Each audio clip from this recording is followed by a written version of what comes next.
if you enjoyed this podcast, we could really use your help. We'd really love your support. This podcast is not funded by anybody other than you. So the fact that you're hearing it on the schedule that you're hearing it is because people like you really love this podcast and want to support it. So if you can, please go to kehillahrva.org/donate. That's kehillahrva.org/donate. Links are down here. Just $5 a month, guys. Seriously. If you want my time, if you want me to do this, I'd really appreciate it. Thanks a lot and enjoy the show. I'm Rabbi Patrick, and welcome to Kehillah.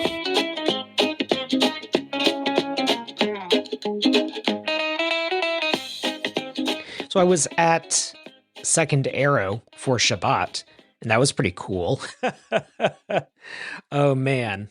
So if you don't know about Second Arrow, then you really kind of need to. So let me tell you a little bit about these people because they're fantastic. So they are your advocates. They are your coach. They're your inspiration. They're your reality check. This wonderful place will take time to get to actually see you and hear you. And the best part is they're kind of funny too.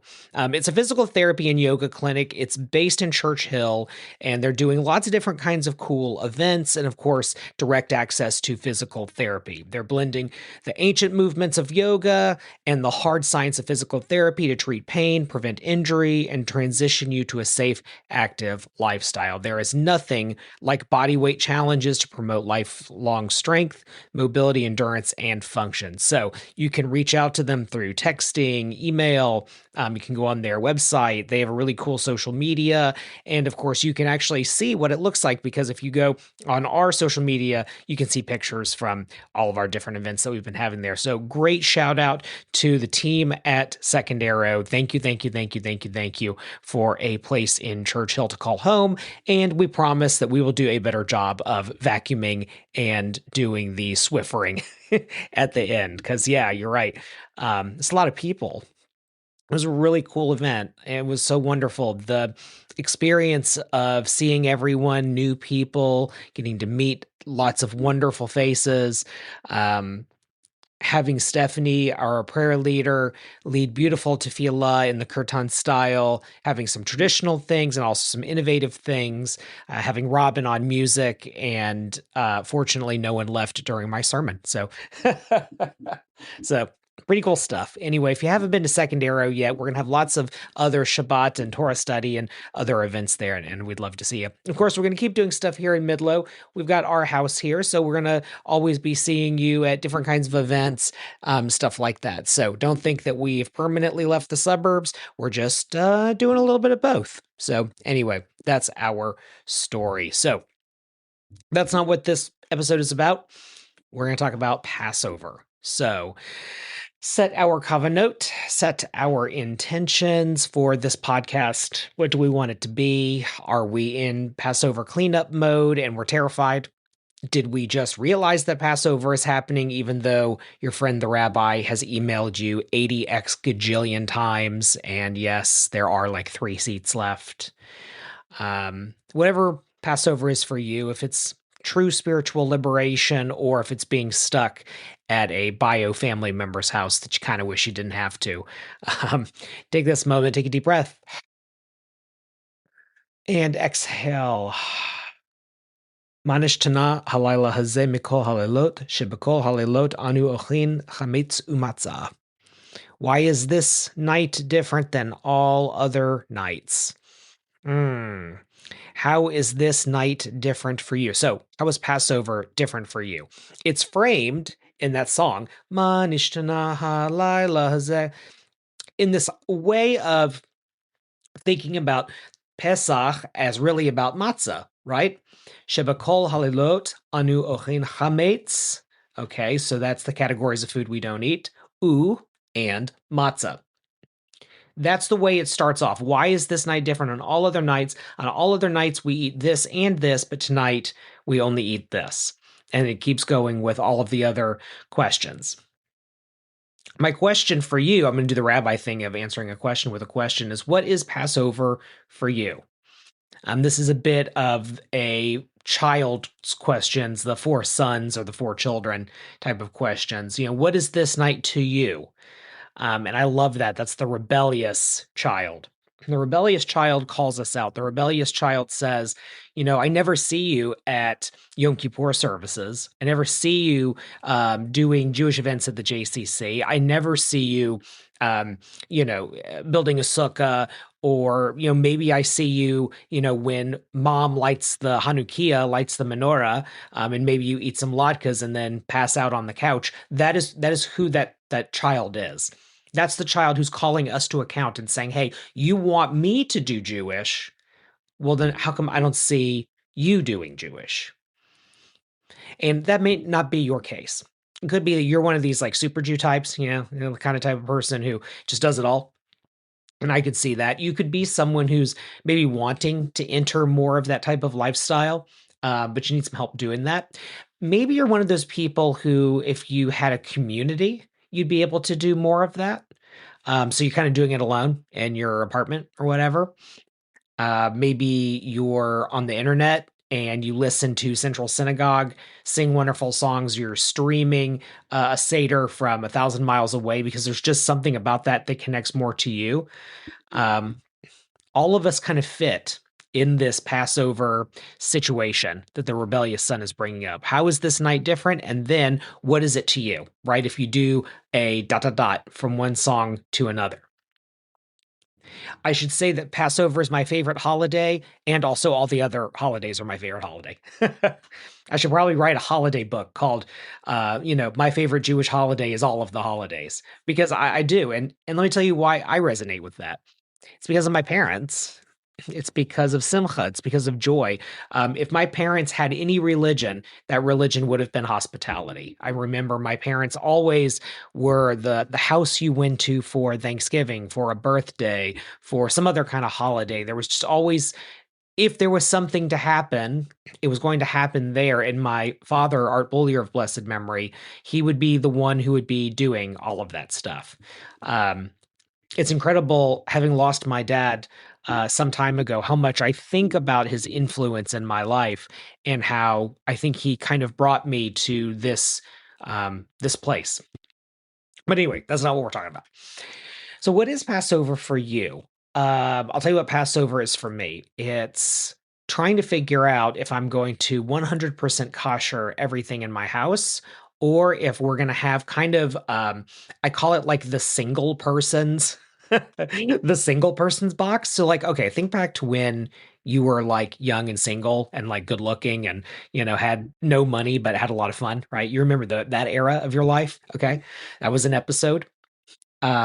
So what did you have? You had like a dish, a fork, a spoon, a bowl, a napkin, and you just kind of kept washing it and reusing it over and over and over again. And then one day, I don't know if you were partnering with someone or you moved in with the roommate or you got married or whatever. Now suddenly you like have plates, you have dishes, you have forks and knives and spoons and cups. I remember she'll be so mad at me when I tell you this story. So I remember when I was first dating Rebbitzin, um, and I went over to her house. We were gonna like have dinner, or I think she was making dinner or something.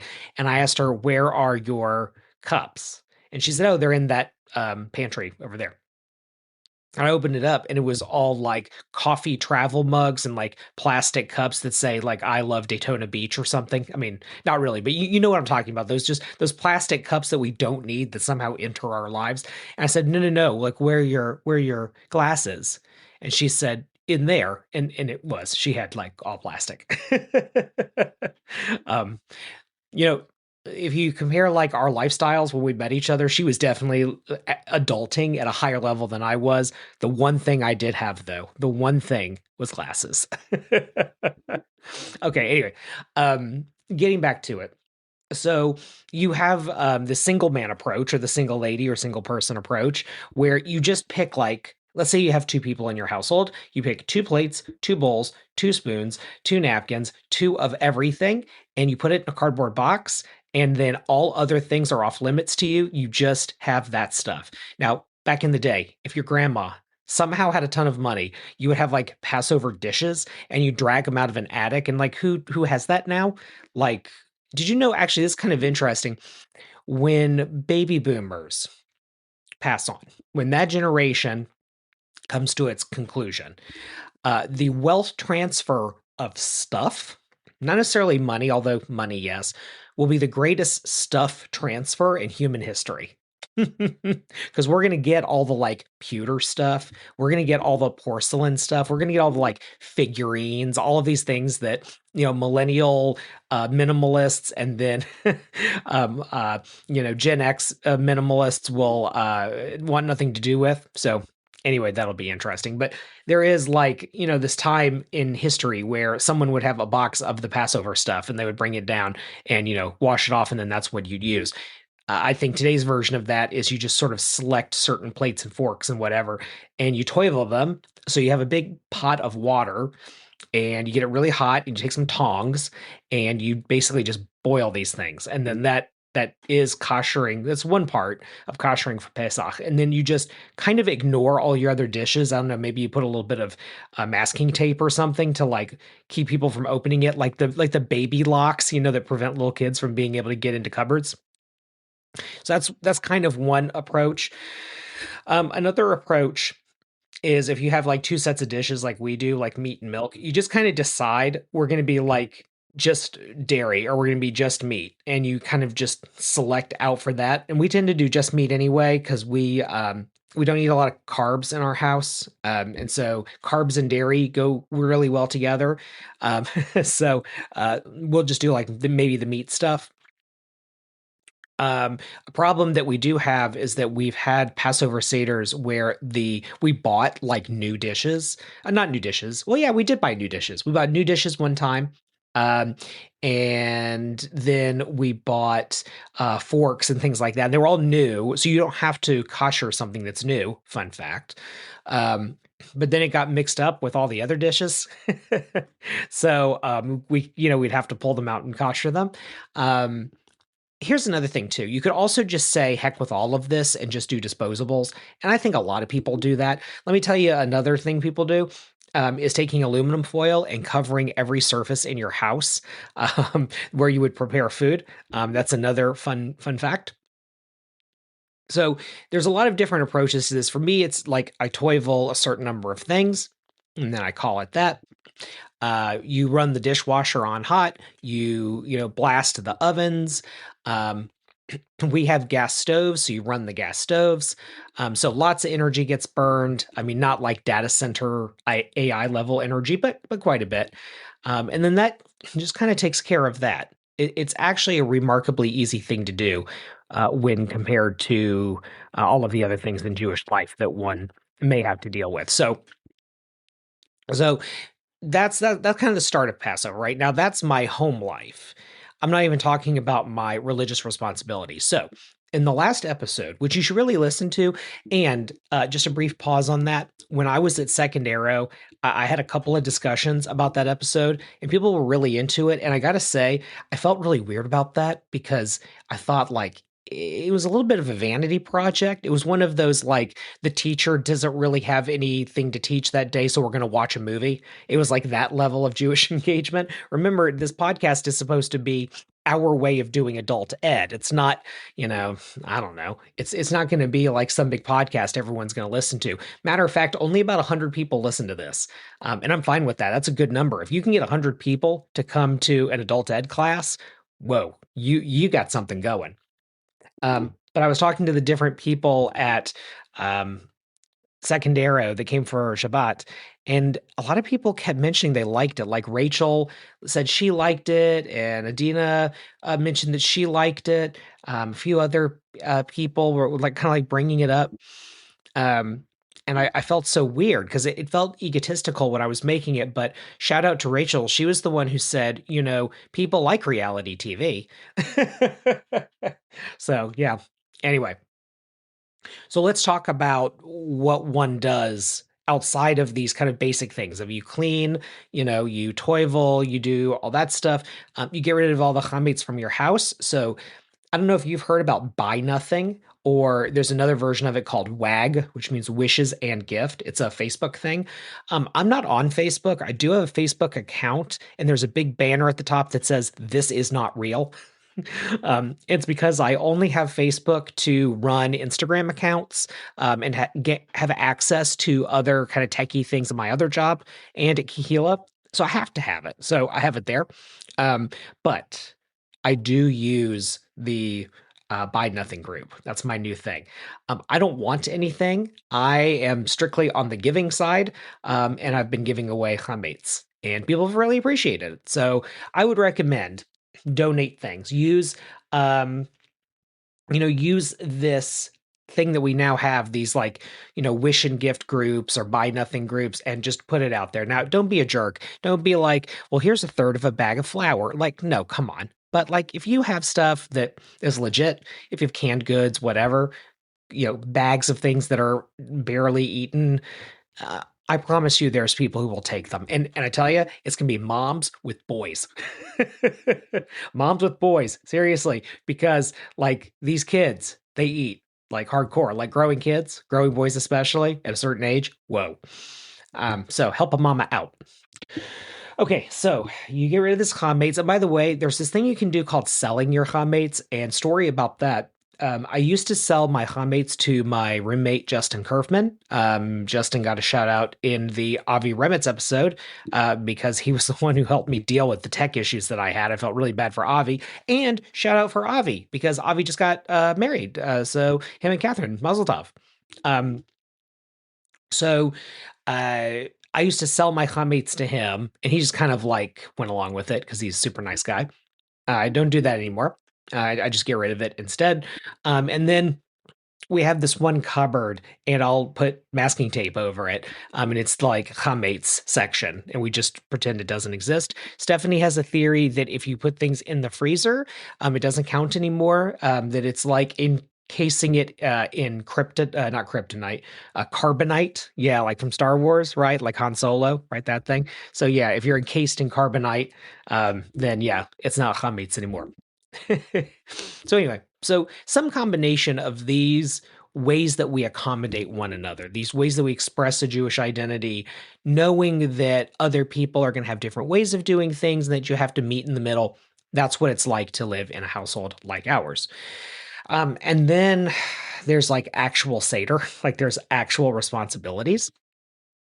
And so that goes a couple of different ways, right? So option one, and you can do it's 2 nights, right? So you do an A-B situation. Option one is you host a Seder of your own. And last year we did both nights and we did them at the house. That had it definitely had its pros and cons. But I'm going to talk about it from your perspective. So you could host at your home and you can invite some people. You need to make sure to invite at least one non-Jewish person, because that's part of the tradition of Passover. Is we're supposed to tell Passover to the non-Jews. There's a whole interesting history behind that. So make sure to invite a non-Jewish person, because that helps to fulfill that social responsibility, you might say. So we do that. You got to figure out what to cook. So I guess I could spend a whole episode just talking about Jewish food. And if someone wants to talk about food or hear me talk about all this cooking that we do, and share maybe some of the recipes from Kehillah, just let me know. Just like send an email. We've got this thing called fan mail. Send a fan mail. Let me know. Hey, do you want to hear about cooking? We're a gastronomic religion. So you got to figure out what to cook. And okay, so the kosher for Passover stuff's actually relatively easy. You just go online, find some recipes, whatever, no big deal. People will say, "Oh my God, where do I get matzah?" We have this thing that will mail you anything in like a day. So just like do it. It's not a huge intellectual exercise. You're fine. You got this. We don't live in a developing country if you're in the United States. So you just get what you get and you do whatever recipes you want. But my thing is, we live in a time where there are a lot of allergies. And I never want anyone to see a dish they can't eat. The only exception I will make to that is people who are vegan. I will make lots of salads. I'll make lots of things like that. If you don't have a brisket alternative, I'm sorry. Them's the breaks. But I try to make sure that everyone will be able to cobble together some kind of meal based on what they like to eat.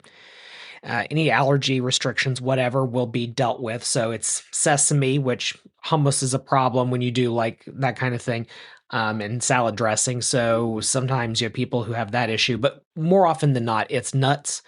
Um, and gluten's easy on Passover. You're not dealing with that. But the nut allergy stuff, and then people will have weird things they're sensitive to, and so you try to do your best to accommodate that. And then you just have different kinds of diets people want to be on. So you have the vegans, you have the paleo, you have kosher, which we do in our house, but if you go to someone else's house or you're doing a seder that's not kosher, like that's a whole thing you have to deal with. Um, what else? God, I should say, gluten's not a problem except the matzo ball soup. So now you have to have the matzah outside of the soup. Matzo balls, I should say, outside of the soup. Whole thing. You can buy gluten-free matzah. We just tell people bring it if you need it, because it's like $20 for a box. So it's hard to say, hey, we'll just make it all gluten-free. And then there's issues, by the way, with the gluten-free stuff. Some of it's actually not kosher for Passover. So anyway, long story short, you got to think about the food. We work really hard to have an inclusive menu.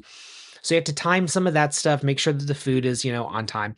You don't have to do what we do of having like 20, 30, 40 people at a Seder. We are nut jobs. That is who we are as a family. Like we have these big events, even if we weren't required to do it as far as work goes. Now, let's talk about work. So in Kehillah land, we have, I think, 3 or 4 tickets left to Seder on each night.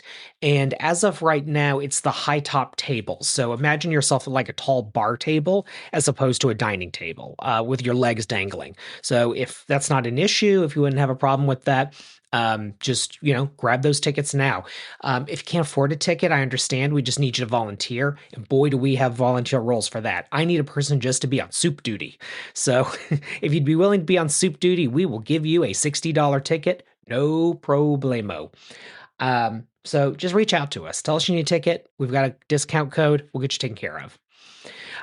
So if you have like 40 people at a venue, cooking is actually really complicated because you can really control what you serve 3 or 4 people, right? You can really put your heart into it. When you're trying to make food in very large quantities, it's actually a lot more difficult, and it's a lot more difficult to really get these very complex flavors, and it's really hard to get these perfect dishes. So we do it buffet style. We do buffet style for just about everything that we do. Um, Obviously, you have the Seder plates with everything on them, but I just find it's easier to let people serve themselves. And, one day in the future, if someone wants to pay $200 for a plated meal ticket and it's fancy and gourmet and whatever, we can have that conversation. Maybe that's a difference between a night one and a night two. Anyway, that's a little bit about kind of the food situation. And the venue situation. And obviously, if you can make it, we'd love to have you. And there's a few more spots left. Let's say you're doing it all at home, though. So now you're having to make some decisions. So things like which Haggadah are you going to use? And there's 100 million of them. I know what I like. I like the ones that are reconstructionist and renewal. However, Rebbitzin is a huge fan of the Jubilong Haggadah, and I will admit there are things about it I like. Okay, I like it, but I don't. Right? It's one of those kinds of opinions. I like it because everyone else likes it. I don't like it because it kind of takes things like when you do Magid, like when you're like telling the actual story, it's done in this kind of play, and the play is cute and fun. And God, Javon makes the best Pharaoh. I mean, his acting skills are frightening at times. So anyway, but it doesn't actually tell the story exactly and historically. But Rebbitzin is able to politely remind me that, it's not a lecture, right? It's Passover Seder. So we use the Jubilong Haggadah. People like it. It's fun. It's a bit of a choose your own adventure. So you can pick the parts you want to do, meaning, you have to do all of it, but you can kind of do it this way or that way. It's kind of like the prayer book Mishkan Tefillah, which is the Reform Siddur, where it's a bit of a choose your own adventure story. So that's another option there, something that I like. But you can go online. We used to use Rabbi Barenblatt's Velveteen Rabbi Haggadah, and actually she was just here. Shout out to Oratid, because that was really cool to go to that lecture. Rabbi Sherry is an incredible person. So that's kind of how all of that comes together. And then there's the question of like who you going to invite. And for us, the invitation is open. It's like, do you need a place? I try to make sure. Okay, so here's a little secret here. I try to make sure to have at least one or two extra seats available because someone will likely not make it. Like if you invite 40 people to something, they all say they're going to come, and in our case, they RSVP and get a ticket, whatever. You're just going to have a certain number who don't make it. So you're going to have that mom who says, "I give up. We're going to do the 30-minute seder with whatever half a casserole I have left because life." So for those people, you take those seats and you try to get them to other people as fast as possible, right? Or you have a person who's very last second. Oh my God, we forgot to RSVP. We just assumed that because it's Kehillah, everyone registers at the last minute, which means that I would have time to register, but I guess I should have done it a week early, which is an actual quote that I heard the other day. So yeah, so for those people, we try to like, can we kind of figure out a way to have some extra seats? So that's the kind of thing we do there. Um, so how many people you're going to have? I think that in our household, when it's private, 10 or 12 is the magic number. Of course, in a venue, when we're trying to help people and it's Kehillah, listen, as many human beings as we can get in there, as much food as we can make, as much Judaism as we can connect people to, it's a different gig. So what are some of the pros and cons here between your own Seder versus coming to something like Kehillah Seder? So we were watching, Rebbitzin and I were watching a little documentary, a little short form on the rise and fall of Southern cafeterias. So like K&W, Piccadilly, places like that, where you'd go and you get Southern food along a line and you pay per item and whatever. So those had their heyday in like the 1950s, 1960s. I remember my parents took me to one when I was a kid. It was one of those like mom doesn't want to cook on a Thursday type places. Um, so, um, what was I gonna say? So that was like a whole institution that was in its ascension and then eventually its decline. People are trying to rebirth it, but it's not kind of working. But anyway, there was this one scene in the documentary where this older fella says, well, with the rising cost of food, we can just come here and basically we're paying the same amount that we would for groceries and we don't have to cook it. And someone is going to come to our table and refill our drinks. And so there is something to that, right? Of a good thing about going to a Passover Seder is, yeah, you have to spend money on tickets. You also don't have to do it, right? You don't have to deal with all of this. You don't have to feel like you have to invite a bunch of people. Or maybe you're new in your journey spiritually, and it is just kind of you. Listen, we have a lot of party of ones who come to Kehillah Seders, and shout out to Jantique. She was the one who said we need communal tables for all the parties of one so that people can get to know each other, and they're not just sitting with families, and or sitting, God forbid, by themselves. So we're going to try to make sure that happens too. So you don't have to do all of it, right? Like the people in the the people in the cafeteria show, I mean, they were right. Like sometimes it is convenient to just go out somewhere. I think it's great to do a communal Seder, meaning you go to one somewhere, because you're going to meet some different people. You're going to get some different perspectives. You're going to use a different Haggadah. Go somewhere that might surprise you. Go somewhere that you might not think you would go.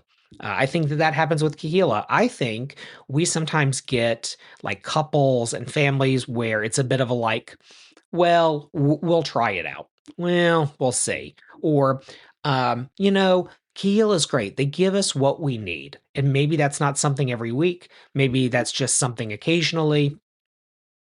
Hey, listen, either way, we're so excited. I'm looking at this list of people who are coming. We have some heavy hitters.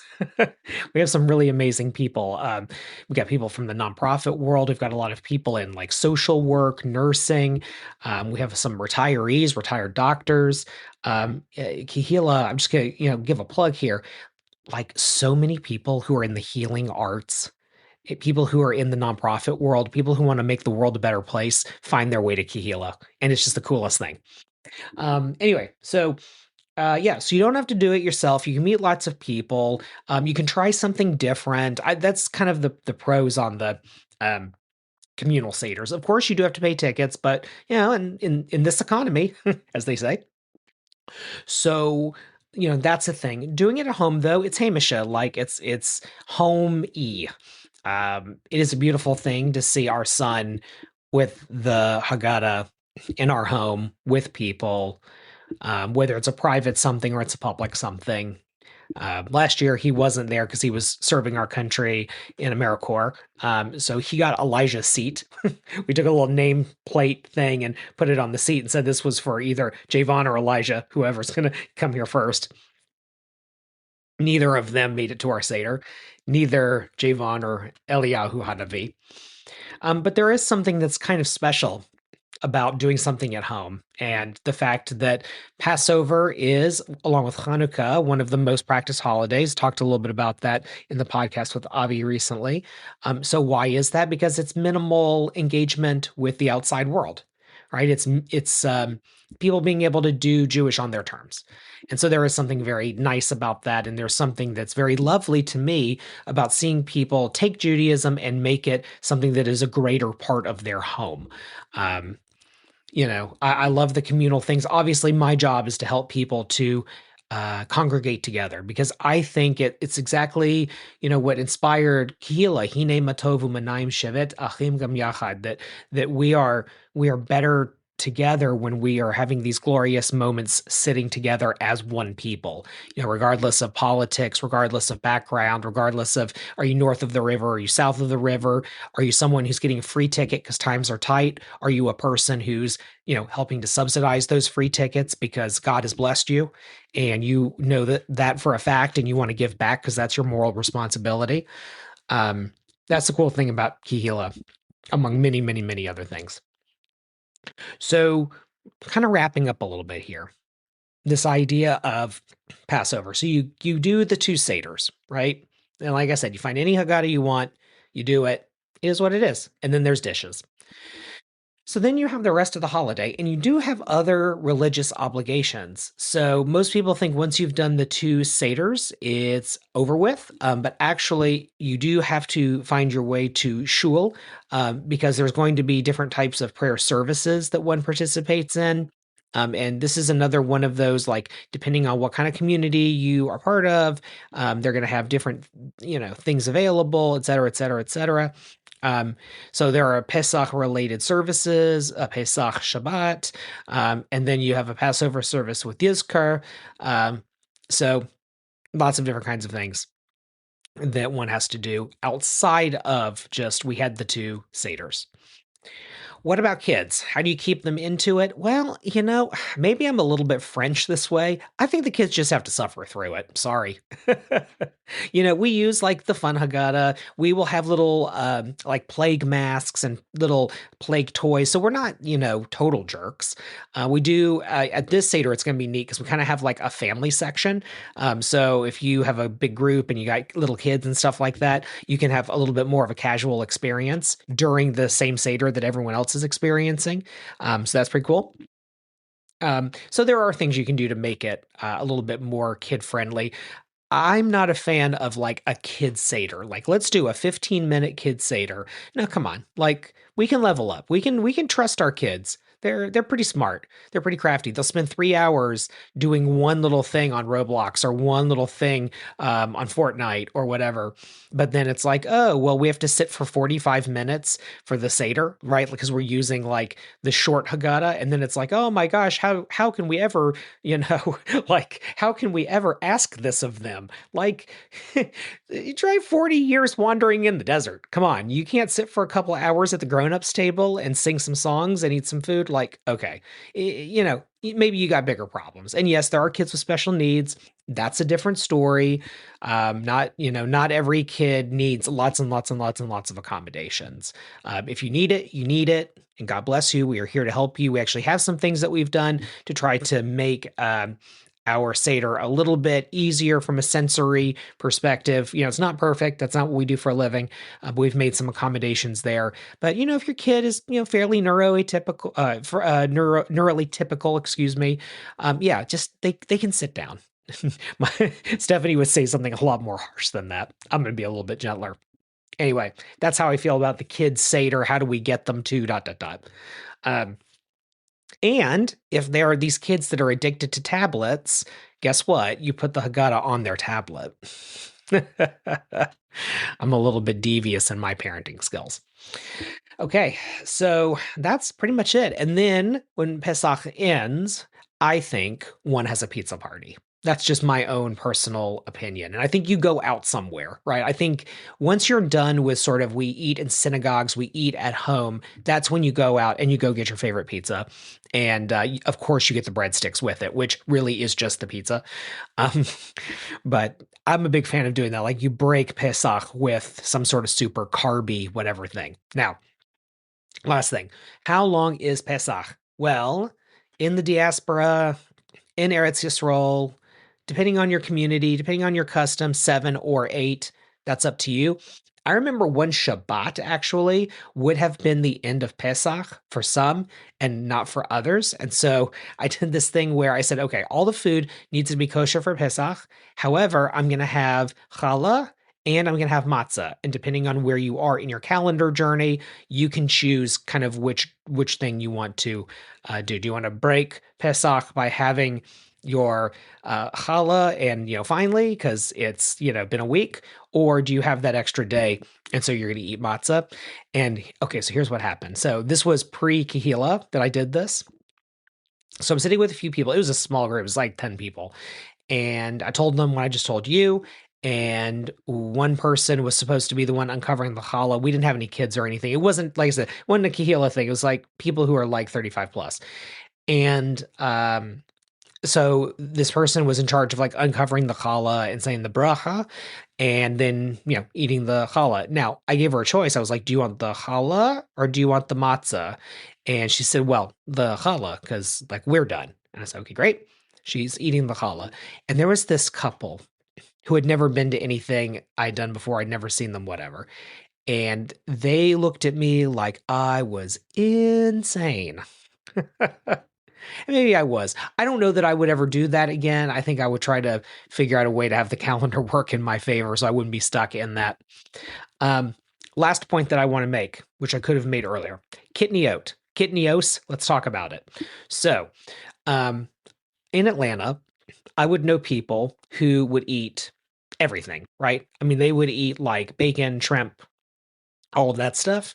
But then if you dared to serve rice on Pesach, it was like you were kicking God in the guts. I mean, it was just like this was just such sacrilege. Um, so then I moved to Richmond and I think, okay, I'd be very mindful of this Ashkenazi stuff about not eating kitniyot, right? So one Passover, I decided, like, look, the conservative movement says we can eat kitniyot. It's fine. Like, we're past this point in the United States because they eat kitniyot in Israel, and we have that connection there. So let's just say kitniyot is not the worst thing in the world. Eat it if you want to or not. So at this one particular Seder, we had kitniyot, and I just put the letter K, like I labeled the food, I put the letter K. And Ray Tunis, aka Uncle Ray, comes up to me. He sees letter K and he says, Rabbi, does that mean that's the kosher option? And I was like, no, it's kitniyot. And then he like rolled his eyes and kept looking at stuff to eat. Because I take this kitniyot thing maybe a little too seriously. We eat kitniyot. We don't see the problem with it. Rice, beans, legumes, corn. They did not have corn in the ancient Middle East. It was not a thing. But whatever. Anyway, everybody has their own custom. People come from different families and communities and have different approaches to this kind of stuff. For vegans, they almost exclusively eat kitniyot because they have to. Because plant-based for them on Pesach can get a little bit complicated. But I've learned that Richmond doesn't really care. Anyway, that's what I have to say about Passover. Like I said, we have a few tickets left. We'd love to see you. You can sit at the high tops. If we do not have the kind of ticket you want, if you want that dining table ticket or you want that couch ticket, or you really want to sit in a booth, put yourself on the waiting list. We will do the best we can to find a way to kind of wiggle things around. And if an extra ticket comes available, we'll let you know. But Chag Kasher Sameach, happy Passover. Chametz can be understood both as the things we don't eat. It can also be understood as the things that cling to us. So in this Pesach season, be thinking about those things that cling to you that you want to slough off. What are those little death by 1,000 paper cuts things that are in your life where you're ready to say, I truly seek liberation? Thanks a lot.